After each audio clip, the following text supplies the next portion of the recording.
want to bring in a few thoughts from an article I recently posted called The Awakened Soul's Heroic Ascension Journey. I had actually written this a number of years ago for an episode of my Gaia program, The Awakened Soul.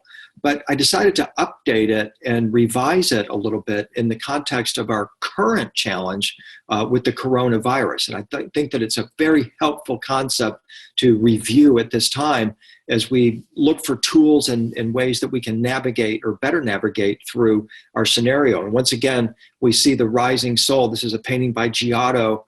The soul is rising, and as it's rising, an angel is coming out of a rip in the fabric of space-time to offer it its crown. And as I said yesterday, that is the main opportunity of our coronavirus crisis, or the Chinese virus crisis, is that we all have to begin to embrace our crown. That is our highest potential selves, because the only way we're going to be able to navigate what is to come is to up-level our awareness, up-level our consciousness, bring in some new tools that represent the tools of our ascended self. And we'll bring that into more focus as we continue. The hero's journey that I'm going to be discussing is an ascension journey. At its core, the hero's journey maps the progression of a person from a normal world to a higher ascended state of consciousness through a series of trials and tribulations. The stories of Buddha, Moses, Christ all fit neatly into this framework. And of course, it was the great mythologist Joseph Campbell who first determined the importance of this hero's journey. In his book, A Hero with a Thousand Faces, he had done extensive research on many of the heroes' journeys throughout many times in different cultures, and found that they all follow a very similar 12-step process, a 12-step path, and that this becomes a framework for all the great stories that have ever been told. But more importantly, in my view, it's a framework also for our ascension. It helps us to navigate our ascension process. It tells us where we're at any given time and what we can expect as the next steps in that process. The journey, like our ascension, our quest for wholeness, holiness, and completion, is often represented as a circle because it's actually a cycle. It's a never-ending cycle, this 12-step process that we're going to be describing. And as I say, the hero's journey is a powerful tool that can help us understand our soul's incarnation and our cosmic travels. And even more, during a time of crisis, it provides, as I say, that navigational tool. It will motivate us as well to take the extraordinary actions that we're now called upon to take to ensure the victory before us. To illustrate this, I'm bringing in William Blake's incredible painting of the Stairway to Heaven. In the story that's illustrated here, Jacob of the Old Testament book of Genesis has fallen asleep on a stone, and he falls into a dream. And in the dream, he sees a ladder or stairway to heaven with angels ascending and descending upon that stairway. Jacob ascends the stairway, goes up to the highest possible place he can get to, the throne of El, sees El, the shining one, the Elohim, the shining God of the Old Testament, wakes up in terror and says, "Awesome, terrible is this place. This is none other than the gate to God, and this is the gate to heaven." And he marks that spot by placing a pillar there and anoints the pillar with oil. It happens that the name of the place where Jacob was asleep and dreaming was called Luz, which means light. And in the esoteric sense, we can perhaps identify Luz, the place of light, as a place in the Promised Land or ancient Palestine, or we can also equally effectively, and perhaps more effectively actually, locate it in our own mystic anatomy, in which case the stone that Jacob has laid his head on is the philosopher's stone. And the philosopher's stone is, of course, the pineal gland, the seat of the soul, the manufacturing gland that looks like a pine cone that has crystals that are embedded all over the top of it, and actually is a manufacturing plant of sacred oils, oils that contain the secretions, that contain the secrets that can transmute us into beings of light.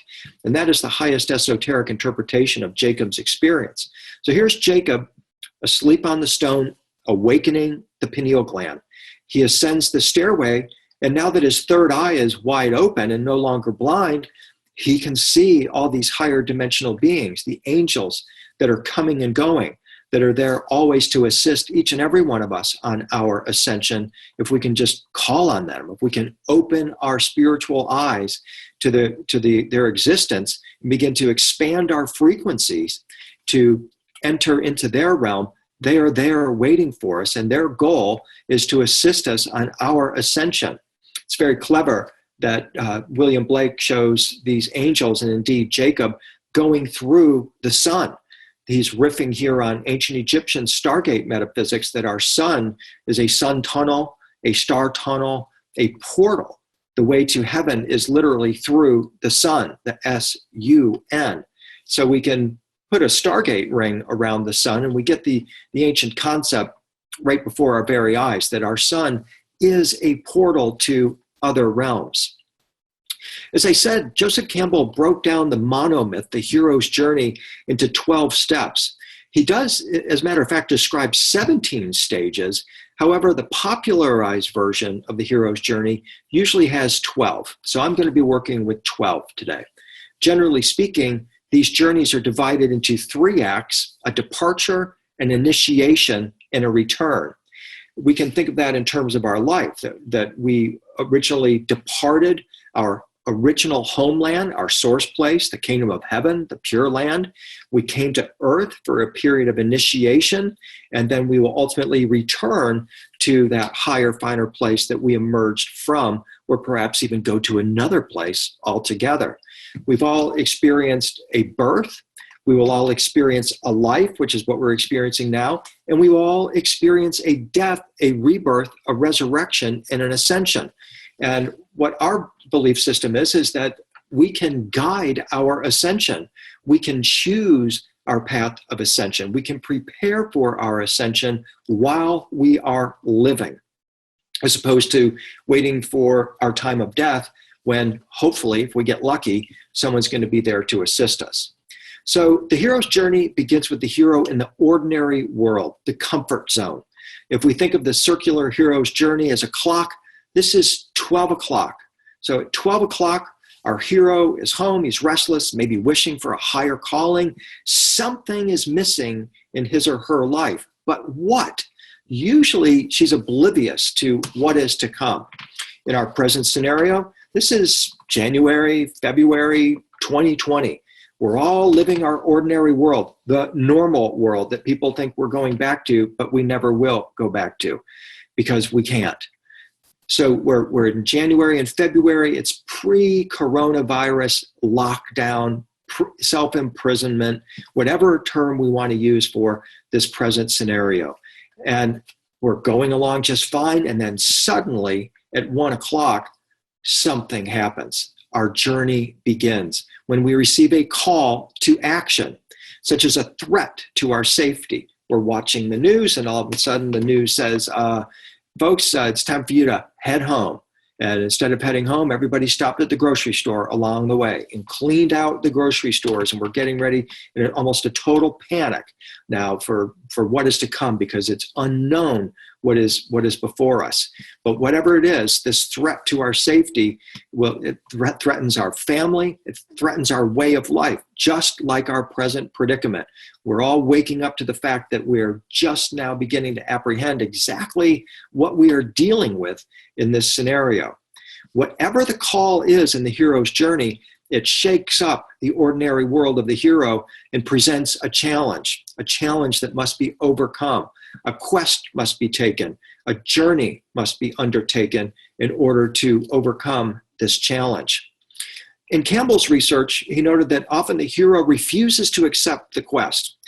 And that's, a lot of people are that way. I mean, I live here in Nashville, and you can't believe the traffic you hear sometimes. We're told to lock down and stay inside. A lot of people just kind of ran right through that suggestion. They refuse to accept the quest because the rest of us have kind of intuited that, hey, this is a break. This is a necessary break. We've chosen to go within. We've chosen to revisit maybe old projects to get things organized. Organization equals power. So a lot of people have spent time getting their homes organized, their businesses organized, in anticipation that things will once again open up again. Some of us have had fears and doubts. That's perfectly normal in this situation because we prefer the normal world. We want to know, when do we get back to normal? We don't ever get back to normal. Normal was not good anyway, right? We want better than normal. That is our goal. We're not talking about rebuilding an old world. We're now anticipating creating a new world based on love, light, and righteousness, rather than the old world based on control and greed and authoritarianism. So some of us have answered this call. That's why you're here. You've answered, especially the big picture call of ascension. For others, this seems too big. They're like, I don't have time for that ascension stuff. And, this lockdown and coronavirus, it doesn't really apply to me anyway. So they refuse the call. But the rest of us, we've answered that call. And we're well on down our path now. And we're recognizing that there's something very profound waiting for us at the end of this challenge. 2:00. At this stage, the hero needs assistance. So that's us. Once again, we've followed all the directions, and now we're saying, okay, we need more information. We need more help in this scenario to kind of navigate through it and figure out exactly what's going on. Our hero is seeking courage and motivation. She's seeking something. And that something is provided by the mentor figure who gives it to her. Often this is a book, or it's a piece of advice or information. The figure can be a friend, it can be a family member, a colleague, or a stranger. It can be a blog, it can be a webinar. At this moment, I can be your mentor. I'm providing some advice and some inspiration that you're going to take into your own consciousness and decide what works for you, what doesn't work for you. But either way, the mentor is a figure that is talking to your angelic higher self. And that is the ultimate goal here, is to listen to that voice, to get to know that voice of your angelic higher self. That's the part of you that can see the future, can see the past too. It knows what's coming. And if you listen to it, it can guide you effectively. And as a mentor, I'm trying to inspire you to tap into that voice, to know that voice. And we'll talk about this more a little bit later. But I'm sure all of you can relate to an experience where maybe you're driving down the road and you're thinking about turning left at the stop sign, and that little voice says, no, let's turn right. And sure enough, there's some kind of a mishap if you would turn left that you avoided because you listened to your angelic, your higher self. And that is a very key aspect of our awakening. In fact, I think it's about 9/10 of it is learning to listen to that higher self. At 3:00, the hero is now ready to take the next step and act upon her call to adventure. This is known as crossing the threshold. She leaves the known world and enters the unknown country, the far away land. And in a sense, that's where we're all right now. We have crossed the threshold on this global crisis that we're experiencing, and now we're venturing together into the unknown land. We've decided that we're not going to accept the status quo of this event. We're going to move forward. In fact, we're going to focus on our ascension during this time because we know that if we can link more closely with our higher self, that part of ourself that wants us to attain our highest frequency of love, light, and righteousness, that our life is going to be protected and that we're going to be able to find our way back to or up to that higher frequency place that we're seeking. This is the moment when our soul leaves its cosmic home. Call it heaven, the pure land, or the other world. The soul is originally composed of light. When it crosses the border or threshold, it leaves behind the known world and enters the unknown world of the flesh. So this is the birth canal in our original birth. As I said yesterday, in our coronavirus crisis, our Chinese virus crisis, this is the crowning. This is when now we emerge from that birth canal of this event, and we are now crowned. We're seeking our sovereignty. We're seeking the reward that is here in this scenario for us, as well as all of the rest of humanity. Our problem or challenge once we enter into the earth plane as a light soul is that we're 2/3 divine and 1/3 human. I derive this from the second oldest human story, Epic of Gilgamesh, which is a Sumerian story from about 2300 BC, told about a Sumerian king named Gilgamesh, who's on an ascension quest, just like us. And along his pathway, his mentor, the goddess Inanna, manifests to him and tells him, hey, Gilgamesh, before you try to go through the gate of the Anunnaki, which is ultimately all our goal is to go through the gate into that higher realm, she says, listen, you're 2/3 divine and 1/3 human. And if you try to go through that gate, 2/3 divine and 1/3 human, it's going to be like walking into a blender. You're going to get your feathers ruffled. And so Gilgamesh takes that to heart and realizes that it's very important in his quest to attain a sense of wholeness and holiness or divinity. Wholeness and divinity are symbolized by a circle. And a circle is 360 degrees. So what Inanna is telling Gilgamesh and all of us, archetypically speaking, is that when we enter into our flesh and blood state, we're 2/3 divine and 1/3 human, where we're about 240 out of 360. And our quest in the earth life is to move that needle from 240 up to full divinity. Part of the reason why we incarnate on the earth plane perhaps is for entertainment, to work out karma, to have feelings. You know, when we're in our light body phase in these high celestial realms, we don't experience the emotions and certainly the physical senses like we do on earth. And that is a major reason for the soul to incarnate.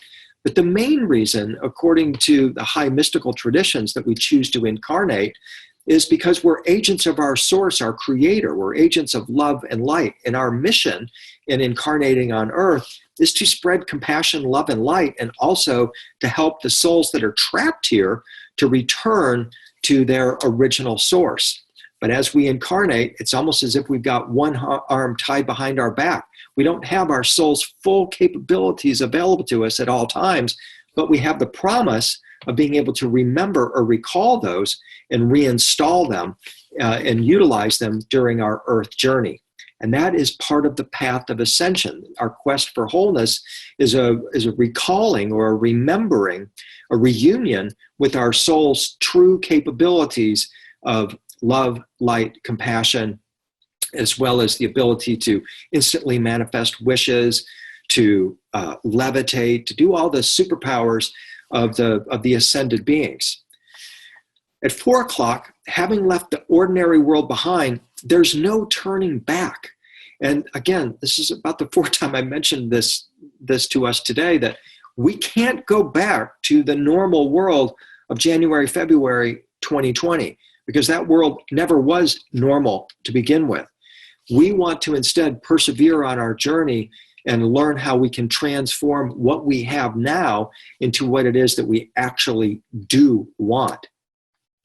On Earth, the hero soul must overcome challenges, travels and tests thrown her way on the road of soul trials. And that's what Earth really is. It's the path of souls. It's the soul trials. Allies begin to appear, fellow souls, fellow wanderers, fellow questers. All of us are gathered in this webinar today as fellow souls, wanderers, and questers. We're all putting a mindset together that we seek to polish up our souls to become closer to 360 than we were before this webinar started. The soul awakens to its predicament at this phase. It realizes it's trapped in matter. Its powers are diminished. This is what I spoke of a moment ago. Campbell viewed these challenges as the food of the soul. Opportunities to find deeper powers within ourselves comes when life seems most challenging, says Campbell. And I know it sounds like a Hallmark card, but that is the gift of our present moment. It is compelling us to be like the bear. The bear might have found honey on the low-lying branches, but now it's got to go higher up on the tree, and it's got to go further out on the branches to find that honey. And that's kind of us at this moment. We're all kind of suddenly had the rug pulled out from under us in many ways. Our livelihoods have been challenged. Our families have been separated. And we're like the bear up there saying, hey, what happened to the honey? Well, it's still there, And now we've got to overcome the challenges and get out there on those far limbs and scoop up that honey. 5 o'clock. As the soul progresses towards its ultimate goal, the hero approaches the inmost cave, where the ultimate big battle will take place. This is where the hero gathers her forces in preparation for the big ordeal. The cave is called the Dragon's Cave, the dark night of the soul. It happens to be the place of the soul's rebirth and the cracking of the reptilian code. This is our moment that we're rapidly approaching. We have answered the call of the coronavirus. We've left our ordinary world. We're gathering our allies. We're starting to gather information. We're gathering understanding. And what is becoming very clear to us is that we are in now, or if not in now, we're rapidly approaching this inmost cave where the beast will make itself even more prominently known. We're hearing calls from the beast already. Oh, we're going to have mandated vaccinations. We're going to implant you with chips. The beast, in many people's opinion, is William Henry Gates, whose name happens to add up to 666. Poor guy. I mean, dang, why does he have to have my same name, right? Bummer. Yeah, we're starting to realize that the beast is a conglomeration of major corporations and not so nice governments that are in collusion with one another to implement an authoritarian super state that's nothing but a surveillance state where everybody's chipped and everybody's remote controlled puppets on the string of some unknown entity. Well, it's the beast. And we're staring up at this giant beast going, wow, okay. It's time for you to be taken down, pal. And that is our new call. And this is how, by the way, the hero's journey starts to, you have wheels within wheels of this journey. What we're rapidly approaching is the supreme ordeal, as Campbell calls it, where the hero faces her greatest fear or most deadly enemy and the possibility of certain death. I mean, this is what the beast is proposing to us, that if we don't take its vaccine, we might not be able to enter into normal society. We don't want normal society, remember? And that it won't be able to buy, sell, or trade, and you'll be ostracized. You won't be able to travel. They'll try to keep you under home lockdown for fear that you're going to infect the rest of the planet. This is a very real crisis, and the beast has pretty gnarly teeth and some real powers behind it of AI, 5G, transhumanism, just to name a few. In this crisis, our hero is called upon to utilize all her skills and wisdom gained from previous smaller challenges and all of our lifetime after lifetime getting ready for this moment. This moment, if we are in fact confronting the beast of the book of Revelation, this has been prophesied for 2,000 years. People have been reading the book of Revelation and going, man, either they're terrified that they're going to be alive at that time when the beast is there, or they're going to say, hey, man, let me in. I can't wait to take that beast down. And we're going to talk in a moment about who exactly are the ones that will take the beast down. You'll be very interested to know that because it's you. This doesn't have to be a negative situation, Campbell says. The cave could be your desk. It could be any place that you find yourself, in a coffee shop. The ordeal is staring at the phone and being afraid to call the person you just met, who you know is going to be your future spouse. It can be any situation that represents your greatest fear. And those fears, of course, are individually specific. But Campbell said that the cave you fear to enter holds the treasure you seek. So this is the value of us awakening our consciousness here and recognizing this path that we're now on with this Chinese virus crisis, that we can't fear this beast because it in fact is the guardian of the gift that our present moment holds within it. It guards the treasure that we seek. So the question then becomes, what is your greatest fear? What are you dying to do that you haven't done? Or if you did die, what would you regret not having done? It's important for you to at least acknowledge what that fear is. And if you don't actually confront it face on, to at least go into your imagination and visualize yourself, rehearse yourself overcoming that fear, talking with that person, doing that physical challenge, whatever it is that represents your greatest fear. Rehearse yourself over and over again, defeating that beast, overcoming that challenge, and getting a sense of what it will feel like to enjoy the victory that comes after that. The promise here is that by experiencing a sort of death, by letting go of that old fear, the hero can be reborn, experiencing a metaphorical resurrection that gives her even more spiritual power than before. And that is the great reward or great victory of overcoming the beast. This is the soul beginning to acquire its light body powers in our ascension path. This is when the soul has left behind the ordinary world, left behind the normal world, and is willing to overcome the challenges. I hear so many times from people, it can be men or women, that say, I just wish my spouse was on this path with me. They don't understand it. They don't get it. They think I'm nuts. And that really represents the greatest challenge to them, is how they can, one, explain what they're experiencing and thinking about in their quest for ascension, and two, how do they get their spouse along with them. So for a lot of people, that is a huge fear and a huge challenge. How are they going to overcome this, and how are they going to be able to bring their spouse along with them?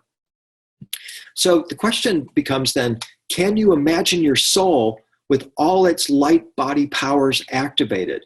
On the ascension path, this is the ultimate hero's journey, requires that we begin to have a clear visualization of our ultimate spiritual powers and how our life will be once we are exemplifying those powers. This is necessary at this phase in the hero's journey, because the soul needs more than it has when it confronts the beast. That's why the beast is there, because it didn't utilize its powers before. And we're kind of in a similar situation with the coronavirus and the beast that it has engendered. I heard someone say the other day that I didn't consent to Microsoft chipping me and to this in AI taking over my life. I did not give my consent. Yeah, you did. Yeah, you did. Every time you sign on to Facebook, every time you swipe your cell phone, every time you use your debit card, there's the fine print at the bottom of that action that says, I give my permission to Facebook to use all my data. I give the US government total permission to have any surveillance they want on any aspect of my life. I gave the Chinese government, by buying their product, permission and my consent to probe into any aspect of my life. So to say we don't give our consent is to give away our power. You did give your consent. And we have to recognize, whoops, we made a mistake. We made a mistake, okay? We gave these corporations and these governments too much power over our lives. We let it slide too long. Guess what? The beast is now right in front of us. It's of our own creation. Way to go. Hey, yeah, way to go. Because this is how we grow as a species. As we now call upon our higher powers that will enable us to overcome this beast, it will transform us, and it will represent our ultimate gift that our present moment offers to us. So it's incumbent upon all of us now to begin to start get a vision of how we will be acting when we're no longer at 240 on that scale.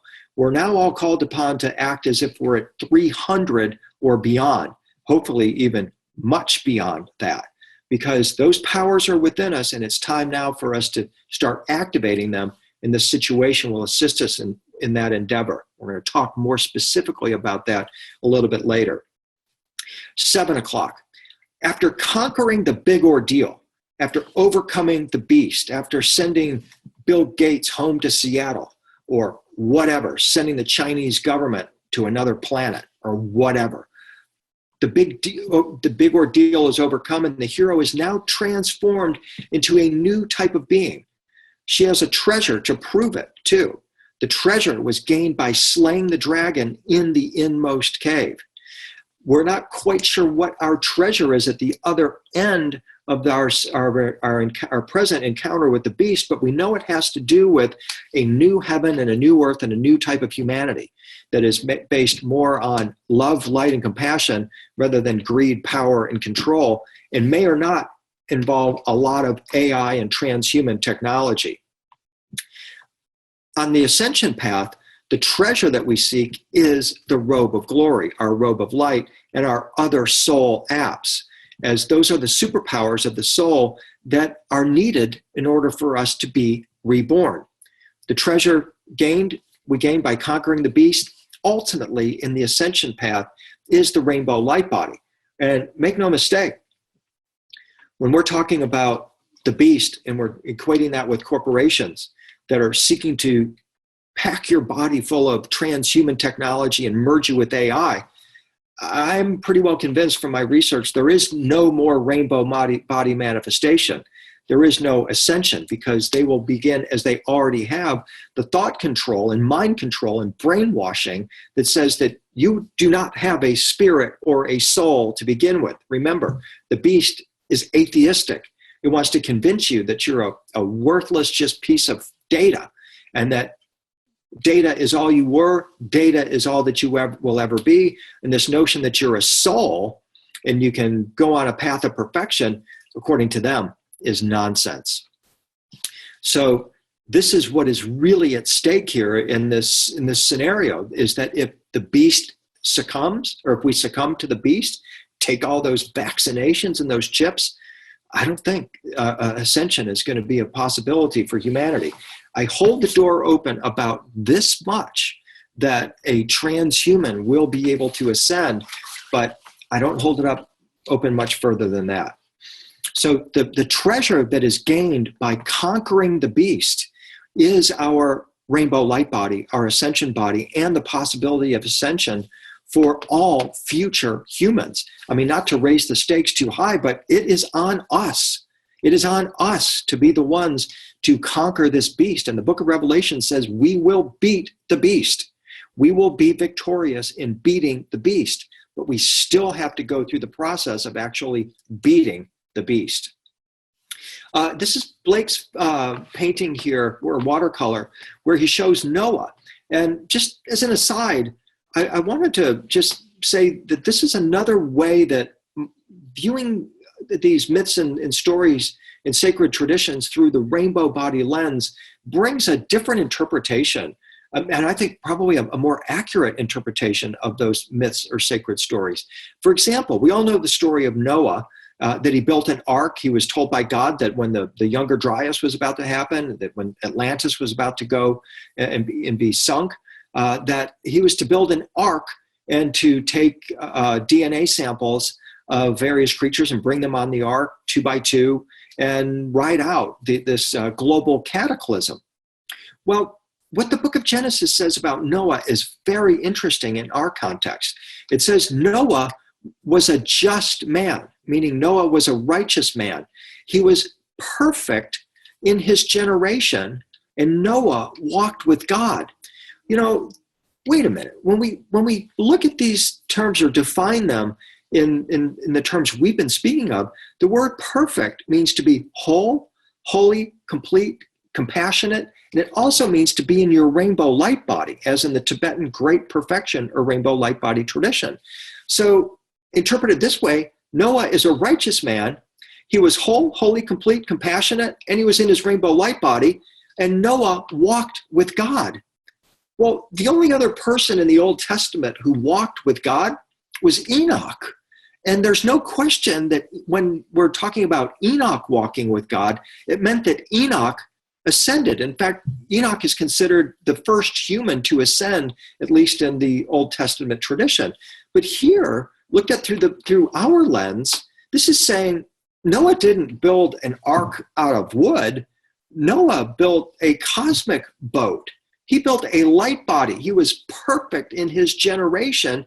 He walked with God because he ascended, and he rode out the storm, rode out the cataclysm. And then after the cataclysm, he phased back into his physical flesh and blood body, went and got his DNA kit, and then repopulated the earth. Completely different perspective on this story, but one that I think is in total alignment with what we're seeing and perfectly acceptable in terms of the definitions of those words. 8 o'clock. Next comes the return home. This is where Campbell often saw that there may be one or more remaining tests or challenges before the door to the ordinary world opens. And this is something we always have to be mindful of. It's a pop quiz just to make sure we got it, right? So in this scenario, we can imagine ourselves beating the beast, but then the beast rises once again in a different form, and we have to deal with it all over again. You see this over and over again in movies where the hero kills the bad guy, and then suddenly the bad guy wakes up and they have another fight, or the bad guy tries to shoot the good guy and misses or whatever, and the good guy kills the bad guy. This is that type of scenario.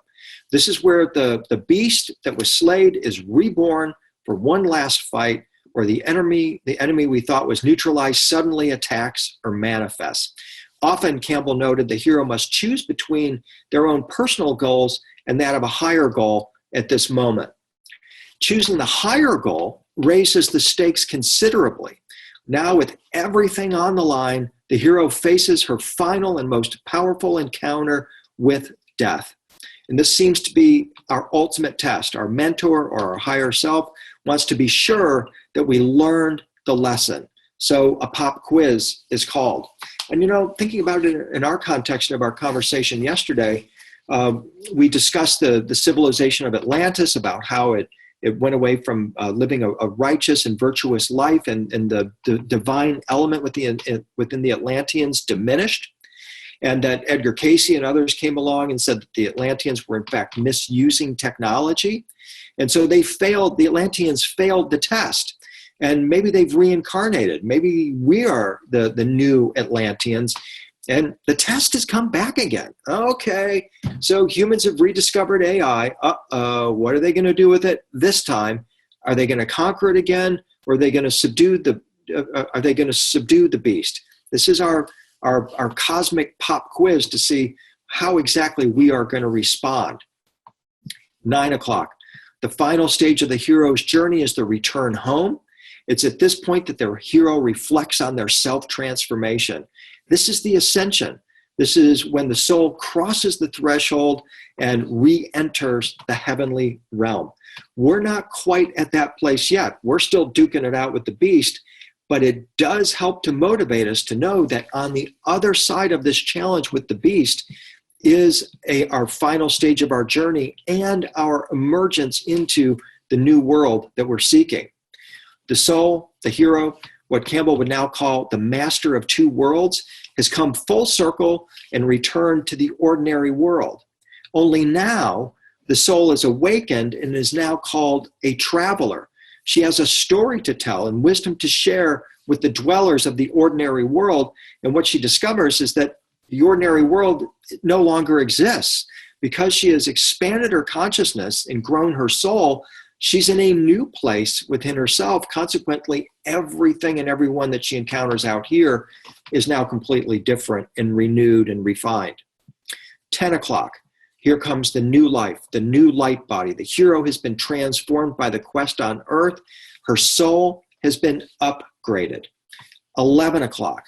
Everything suddenly makes sense. The reason for the journey, all the ups and downs, the trials, the tribulations. 12 o'clock. The hero begins life in the new, upgraded, ordinary world, and the whole thing starts all over again. So this is what we're going for. We're going for this new, upgraded, ordinary world, and it's going to require upgraded souls in order to manifest that world. The upgraded souls are all of us who are on this path of ascension at this moment. So now I want to turn a page, and I want to talk about who exactly will be the ones that will be dealing with the beast, that actually the ones that will be victorious over the beast. My preliminary thoughts on this began with this article that I wrote back in January of 2019. It's called The Secret Song of Christ 144,000, and Kanye West shall lead them, ? I'm not going to be talking about Kanye West here, but I am going to be talking about the secret song of Christ's 144,000, for it is they, according to the book of Revelation, who defeat the beast. This line of thinking kind of came out of nowhere for me. Claire and I went to Phoenix to be with my very best friend, Susan, for Thanksgiving, as we always do. We went to the Arizona Biltmore for brunch one day. And I love this Frank Lloyd Wright designed resort. And inside is this incredible rainbow portal, as I call it. It's supposed to be a Frank Lloyd Wright design stained glass that, to me, looks like a portal. So, of course, I had my picture taken in front of the portal, and I put it up on Instagram. I was just kind of innocently doing what everybody does, never expecting what was just around the corner from that action.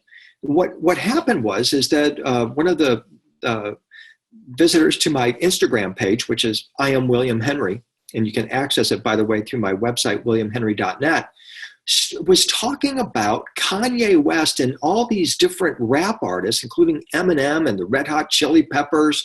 They're not rap, but they're funk.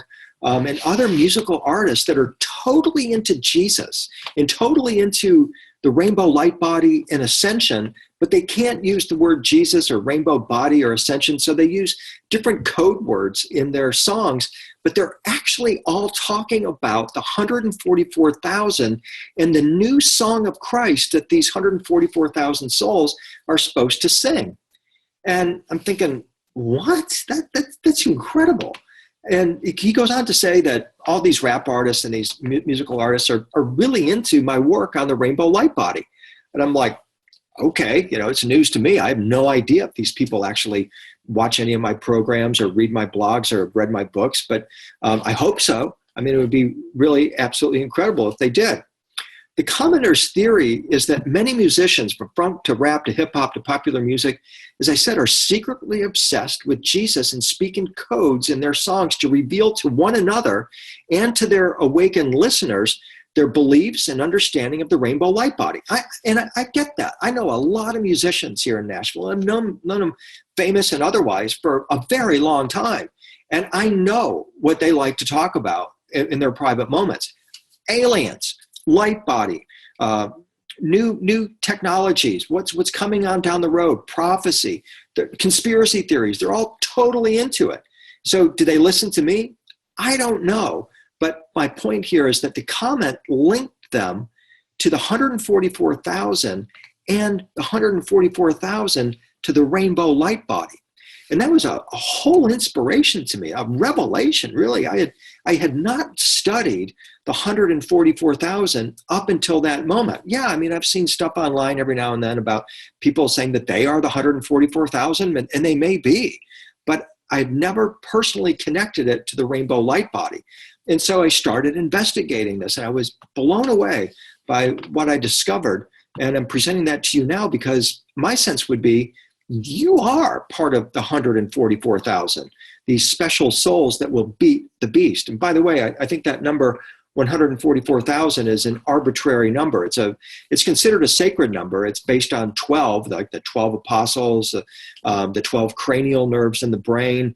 12 times 12 is 144, and you multiply it by 1,000. That gives you some huge number in the ancient mind. 144,000 isn't that big to us, but in the ancient mind, it might have been a huge number. And what it's referring to is a large group of souls that will be incarnating at a very special time in humanity's ascension process. John the Revelator in the book of Revelation 7:9 had a vision of heaven in which he saw 144,000 souls standing around the throne of God. The throne of God is their domicile, but they leave that domicile and incarnate on earth, taking the hero's journey, and ultimately seek to guide souls back to the throne of God. And what we need to figure out is the who, what, where, when, why, and how of that throne. As John the Revelator continues, and we will answer those questions, by the way, these 144,000 were clad in white robes and carrying palm branches in their hands. The white robes, of course, are symbolic of their light bodies. They are light beings who are carrying palm branches, a symbol of resurrection, in their hands. And they also are portrayed in different references as holding these power orbs in their hands. They've got these power balls in their hands. And as we look at these angels clad in their white robes, I think they're representative of the 144,000. What are those power orbs in their hands, by the way? We'll come to that. Ever since John channeled the book of Revelation on the island of Patmos in AD 95, Bible students have debated and discussed the questions about these 144,000. Who are they? What's their purpose? When will they appear? How will they be recognized? Where will they appear? Why are they so numbered? Why only 144,000? And what are those power balls that they have in their hands? Well, in my view, those power balls are exactly the same as the power balls that are held by bodhisattvas and Buddhas in the Tibetan Great Perfection tradition, where they're referred to as the Chintamani stone or Chintamani stone, the wish-fulfilling gem, an orb, a cosmic substance that instantly manifests all our wishes. It is the ultimate aim of all the Tibetans on the Great Perfection tradition to get one of these power balls, these power orbs, for a specific purpose. What is the ultimate purpose of manifesting one of these power balls? The manifestation of your rainbow light body. That's why you seek it. You seek this power ball because it will enable you to instantly manifest your rainbow light body. This is why we see it in the hand of Salvator Mundi, the savior of the world, Jesus Christ, in this painting by Leonardo da Vinci. He's clearly holding the Chintamani stone. This Salvator Mundi painting is one of the mysterious paintings, of all time. It's a lost Leonardo, and Claire and I are very proud that in the conversation that is now going on about this painting and its many supernatural and mysterious aspects, that we are the ones that identified that power orb as the Chintamani stone.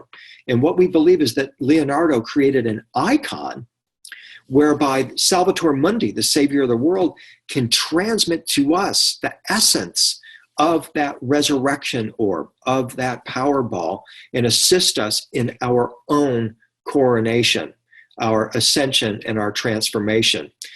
Claire and I have assembled a very large collection of images of Salvator Mundi with that power orb. And we are still on the path to ultimately decoding all of its secrets. We're not saying we have the Chintamani, but we know that we are on the path to it and how we can manifest it. It's another conversation. A point I'll leave you with is that this coronation garb of Christ that we see here, he's got his helmet of salvation, his breastplate of righteousness, and he's got the power ball in his hand, the Chintamani orb, is exactly what we see in the coronation scenes of the British monarchs.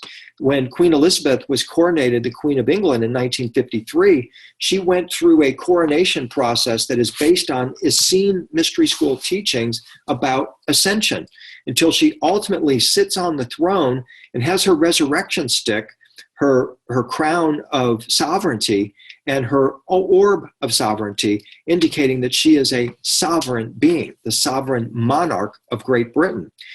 That coronation takes place on what is known as the Cosmati pavement in Westminster Abbey in London. When the Cosmati pavement was first put down 6 centuries ago, its intention was to create a portal. What we are told is that all of the stones that are used in this incredible mosaic were intended to draw down cosmic forces so that when the British monarch sits on the throne that also has Jacob's stone resting within it, by the way, that they will be drawing down cosmic forces that will imbue them with these forces and enable them to be a great monarch and to lead Britain into joy and prosperity. So those 144,000 possess that power orb.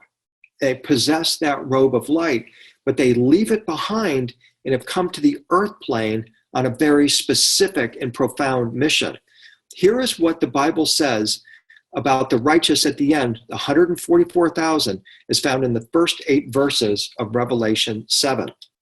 It says, "After these things I saw 4 angels standing on the 4 corners of the earth, holding the 4 winds of the earth, that the wind should not blow on the earth nor on the sea. And I saw another angel ascending from the east, having the seal of the living God." The seal of the living God. Remember this, because this is the seal that we want to get rather than the seal or the mark of the beast. So they have the seal of the living God, and he cried with a loud voice to the 4 angels, to whom it was given to hurt the earth and the sea, saying, "Hurt not the earth, neither the sea nor the trees, till we have sealed the servants of our God in their foreheads." And I heard the number of them which were sealed, and there were sealed 144,000 of all tribes of the children of Israel. The location of the seal, the forehead, is important. It shows that the righteous have activated their pineal glands. It shows that they are, in fact, enlightened. The 144,000 have the name of God written on their foreheads. And this is what enables them to beat the beast who seeks to put the mark of the beast on the foreheads of everyone else. But these 144,000 answer the call of the higher angels, and who assist them in activating their consciousness through especially their pineal gland, and now bear the seal of light, or the seal bearing the name of God, on their foreheads. And this is our quest at this moment, is to activate our consciousness, or to call in those higher entities that will assist us in activating our consciousness, so that we can think better, act better, and be better in our challenge with the beast. Then I looked, and behold, says Revelation continues, the Lamb was standing on Mount Zion, and with him were 144,000 who had his name and his Father's name written on their foreheads. They sang a new song in front of the throne, in front of the 4 living beings and elders. No one was able to learn the song except 144,000 who had been purchased from the earth. That secret song, according to the person who commented on my Instagram page, and I'm going along with based on the research that I've done since then, is a frequency. I mean, what else is a song but a tune, a tone, a frequency, or a vibration? And Revelation tells us that the new song, the secret song, is one sung by those who had been redeemed from the earth. Redemption is defined as an act of correcting a past wrong. To be redeemed means to be free of debt and sin. It means to be perfect. To be perfect means to be whole, holy, complete, compassionate, and also in your rainbow light body. So the secret song is a frequency of the whole, holy, complete, and compassionate, but it's also the frequency I am submitting to you of the rainbow light body. In Judeo-Christian mysticism, the wrong that is referred to that we're trying to overcome is Eve's eating of the wisdom of the serpent. This led to God wrapping humans in coats of skin, human skin, as punishment. And before this, humans were in a different energetic state. We were beings of light living in a place called Eden that was of the frequency of pure light and pure love. And after we were evicted from Eden and got our flesh and blood bodies, we are now in this frequency. And our goal now is to return to our original status as beings of light, and to manifest a civilization on earth that seeks to manifest that and is based on the principles of wholeness, holiness, completion, and compassion. To be redeemed is a state of being in which a person is free of material chains and concerns.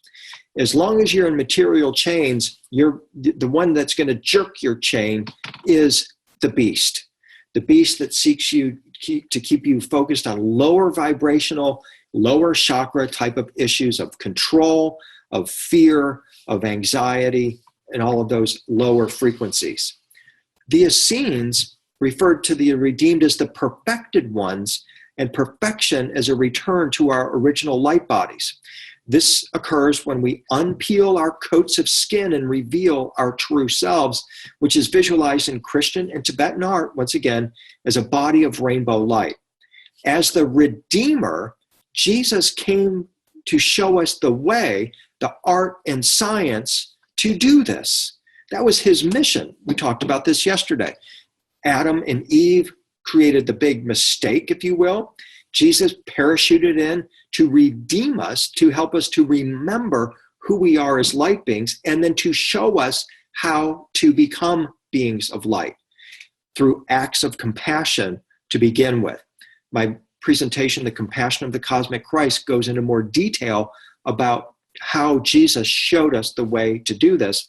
The point I'm wishing to make here is that the secret song of the 144,000 is a frequency, and that frequency is that of the redeemed, and the redeemed are beings who are in rainbow light bodies.